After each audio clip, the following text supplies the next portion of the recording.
students, welcome in the online classes of biology. So in my previous class, we discussed about lesson biotechnology, and today I am going to start a new chapter of this unit only, which is biotechnology and its application.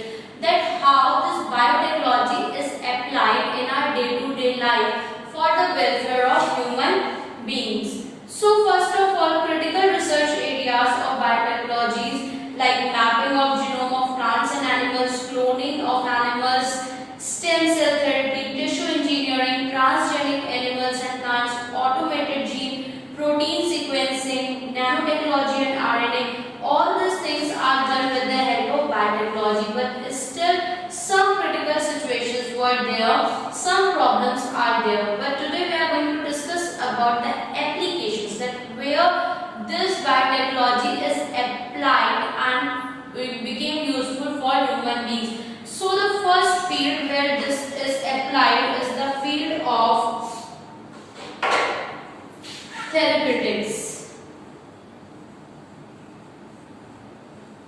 In many therapies, this biotechnology is applied and is very useful for the welfare of human beings. The second field where it is applied is diagnostics.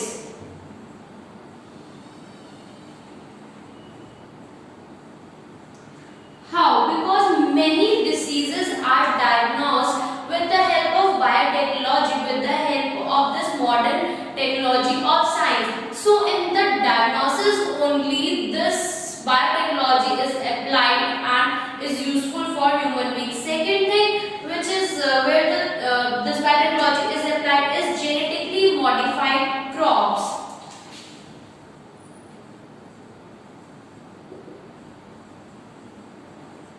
Genetically modified crops, that is the crops which have features which we want, the crops which are better yield, which are insect resistant, which are pest resistant, those types of crops which are genetically modified for the welfare of human beings according to their, so that crops are also we got because of biotechnology. After that, for food processing also biotechnology is helpful.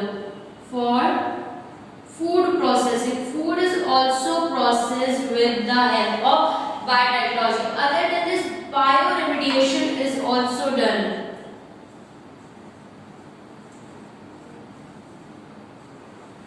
Bioremediation means the cure of many diseases is also done because of biotechnology, because it helps to produce so many kinds of vaccines, so many kinds of medicines. It helps in the field of medical science also.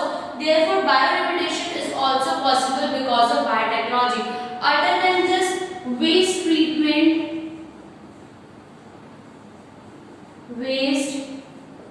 treatment, and the last thing is energy production.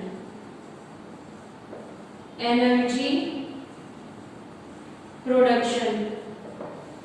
All these things are done with the help of biotechnology. These are the fields where biotechnology is applied. It is applied in therapeutics, it is applied in diagnostics, genetically modified crops for agriculture we got from biotechnology, food is processed with the help of biotechnology, bioremediation, that is cure or several diseases, is also done, and waste treatment is done with the help of biotechnology, and also energy is produced with the help of biotechnology. So these are some of the fields which are affected with the help of biotechnology. So we are going to discuss some of these fields in brief today.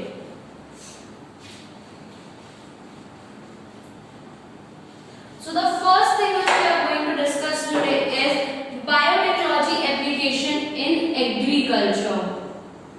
Biotechnology application in agriculture. As the chapter itself is all about application. So first of all we discuss about its application in the field of agriculture.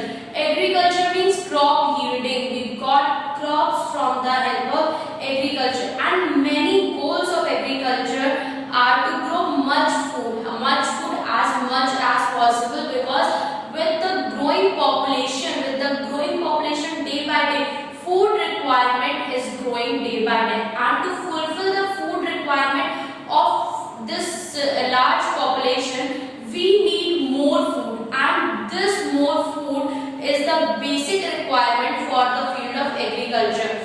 And also they want to grow this crop in the more cheaper way, as cheap as it would be possible, because with the increasing population, the economic rate is also not increasing day by day. So therefore the people of very low wages want the food in the cheaper rate. So therefore the farmers have to grow their crop in the less amount of money. So therefore they want them to as cheap as possible, and minimum loss from pests. So many pests are dangerous for the crops, because when pests come on the crop, they destroy the whole crop, and therefore they want that their crop should be protected from the pests also, like insects and weeds. And these three options that can be thought for increasing food production, that are helpful for increasing production, that are used for increasing production, are numbers first, agrochemical based agriculture. Number first is agrochemical based agriculture. This is the first thought. Because of agrochemical based agriculture, the crops should be protected from different pests, different weeds, and is grown as much as we want. Second thing is the organic agriculture. That means we should use products which are organic, which are natural.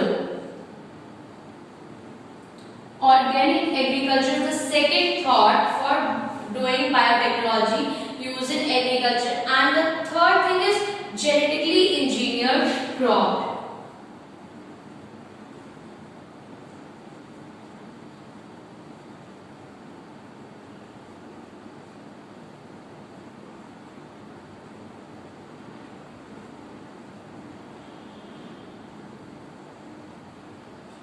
So these are the three thoughts which are applied, and because of which biotechnology is so much in use for agriculture. So the use of biotechnology in agriculture bring a revolution, and that revolution is known as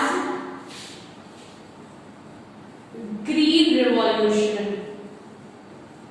Green Revolution is brought for the application of science in agriculture, and the father of Green Revolution is Norman Borlaug. The father of Green Revolution is Norman Borlaug, but the father of Green Revolution in India is M.S. Swaminathan, who plays a crucial role in the Green Revolution in saving trees, in making them more fit for agriculture. So in India, the father of Green Revolution is M.S. Swaminathan. And with the help of M.S. Swaminathan, he developed many things for farmers and helped in the agriculture. Now, the most important thing is how this biotechnology is used in agriculture. We have different kinds of thoughts, we have the scientists with us, but how we can use this technology in our day-to-day life for agriculture, for fulfilling our needs, considering all our aspects on them. So first of all, we need genetically modified organisms. That means we have to grow crops whose genetics are modified according to our needs. So these modifications has, number first, made crop more tolerant to biotic stresses. Abiotic stresses like cold, drought, salt, heat, all these things became very harmful and damaged crops. So we have to grow crops which are tolerant to these stresses, which tolerate these stresses and does not affect much because of these stresses. Second thing which we want is to reliance on chemical pesticides, because pest resistant crops are more important, because without pest resistant crop, pests can affect on crops and the whole crop will be destroyed. Therefore, pest resistant crops is also most important. important. Third thing is to reduce post-harvest losses. The loss will be done if the harvest will be posted. So the post-harvest loss is also reduced by this.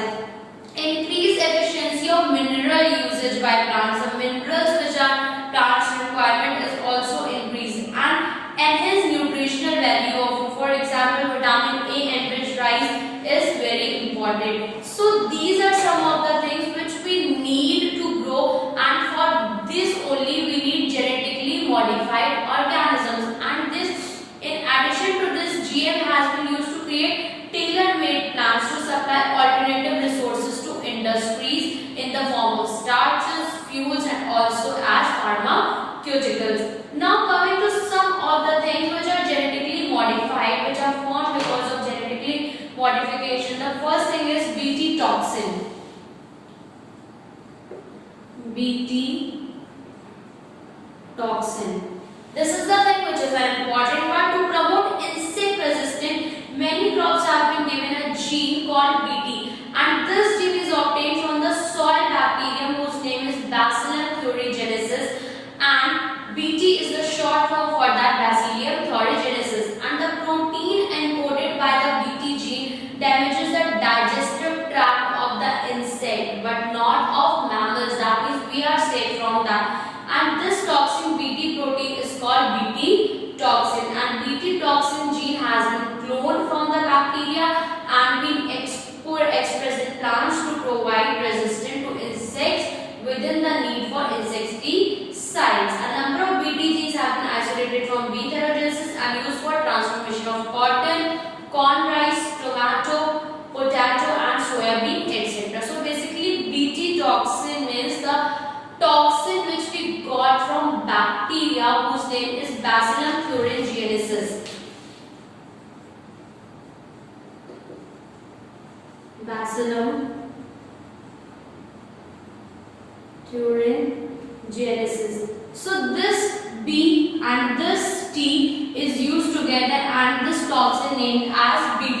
And this Bt toxin is affected or destroy only insects, but it does not affect any mammal. That means if the crop is injected with the Bt toxin, that only destroy insect, but when that crop grows inside our body, it does not affect our body and does not get any harm from this toxin. So this Bt toxin is used in transformation of cotton, in transformation of corn, rice, tomato, potato, soybean, and so on.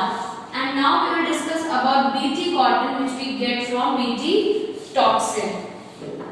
The cotton which we get from Bt toxin is known as Bt cotton. So what is Bt cotton? Bt cotton is genetically modified variety of cotton which producing an insecticide. The gene coding for Bt cotton has been inserted into cotton, causing cotton to produce the natural insecticide in its tissues, and therefore this cotton is more harmful. The activated toxin binds the surface of midgut epithelial cells and create pores that cause cell swelling and lysis, and eventually causes death of the insect which is present in the cotton, and the cotton became insect resistant, and therefore this Bt cotton is very helpful. The toxin is coded by a gene named CRY, and over 200 different genes have been reported which naturally produce toxic proteins harmful to selective insects, most notably the larvae of moths, butterflies, and beetles. So basically the cotton is affected with different kinds of insecticides or different kinds of insects. So to keep the insects away, Bt toxins are inserted in cotton, and that cotton will become Bt cotton and become insect resistant. So this is the use of biotechnology in agriculture. Other than this, pest resistant plants are also, other than this, the important thing is pest resistant plants.